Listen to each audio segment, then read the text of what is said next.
Well, hello there. Welcome to Lupin Lectures. I'm Crest Lupin, your fanged and fluffy butler, here to unravel the absurd, the iconic, and the occasionally erotic. From MMOs to meme disasters, fandom meltdowns to cringe tags, we'll cover them all. In today's topic, live service games.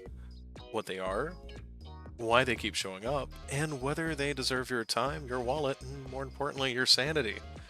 So sit back, relax, grab something yummy, and let's dive in, shall we?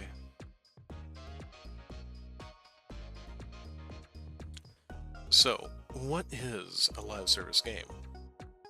Well, a live service game is one that's designed to be updated continuously after launch. New content, balance tweaks, cosmetics, sometimes whole new mechanics. The game is alive, in a sense.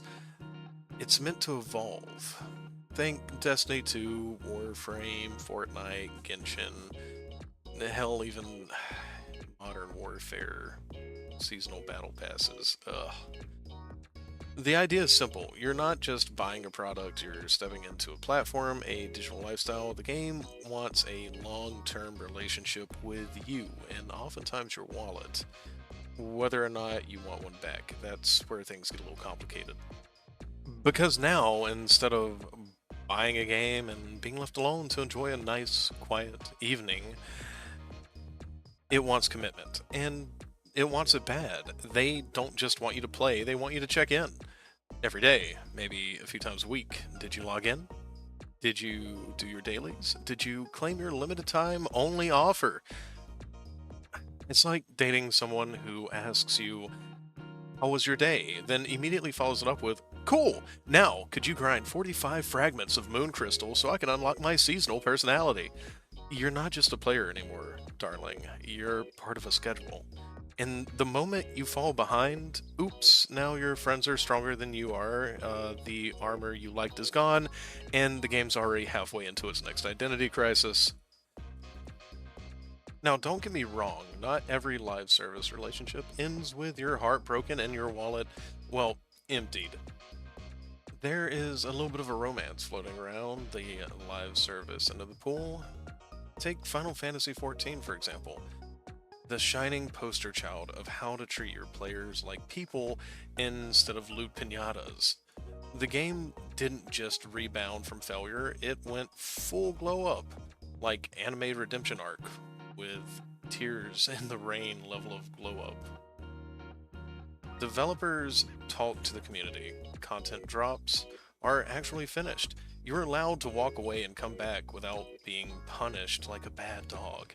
And sure, there's still a store, but when the worst thing about your monetization is, "Oh no, I want to buy a cute maid outfit," I think we're doing pretty okay. See, MMOs are where live service really started, but they had one key ingredient modern live service games often forget about, and that's soul.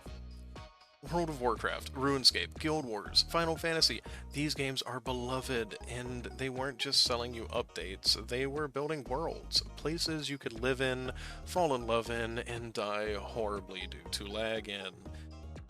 You didn't just log in for dailies. You logged in because your friends are online, maybe raiding, or because you felt like walking through the forest, or maybe you had a new transmog or glamour that you wanted to try out. MMOs were built with the assumption that the journey mattered. That exploration and immersion and community, all these were content too. Not everything had to be about a limited time cosmetic locked behind paywalls or endless grinding where a few bucks could get you there quicker. So yes, live service has roots, and those roots are beautiful, but somewhere along the way, the tree grew a little too crooked, and I believe a lot of modern live service games are losing their way and losing their luster. Ah, the romance of live service games. So alluring, yet sometimes deceptive. Let's explore where the honeymoon phase ended and reality truly started to set in. One of the earliest instances of controversial in-game purchases was the infamous horse armor for the Elder Scrolls Oblivion. It was only priced at a meager $250 and it offered purely cosmetic enhancements.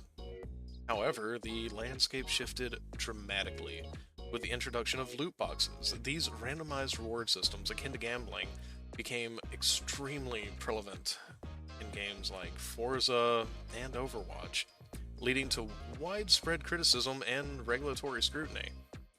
The tipping point came with Star Wars Battlefront 2, if you remember, back in 2017, a little EA title. EA's implementation of a pay to win system where essentially characters and advantages were locked behind paywalls. This ignited a firestorm. The backlash was so intense that EA restructured the game's monetization model and faced significant financial repercussions from doing so. These practices highlighted a troubling trend in the gaming community and in game design as a whole. Yet it's not all doom and gloom. Some developers have recognized the pitfalls of aggressive monetization and are striving for balance. Games like Warframe and Final Fantasy have been praised for their player friendly approaches. They offer extensive content updates and cosmetic purchases without compromising gameplay integrity, are pressuring players into spending more and more and more of their money. The key lies in transparency and respect for the player base. When monetization enhances rather than hinders the gaming experience, live service models can thrive. So, no, the live service model isn't dead, and it's probably not going to go away anytime too soon. But it is evolving, slowly, painfully, but it is evolving nonetheless.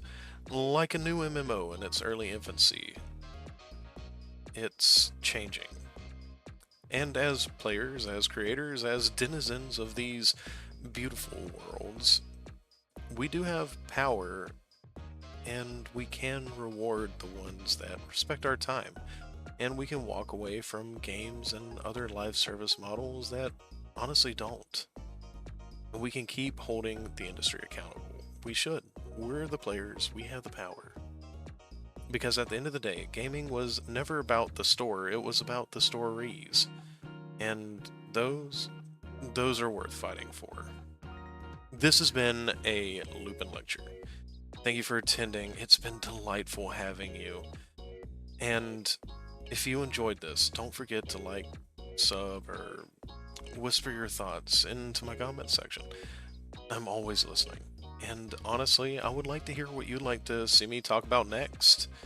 And as always, until next time, Masters, stay safe out there, stay curious, and maybe skip the battle pass this go around.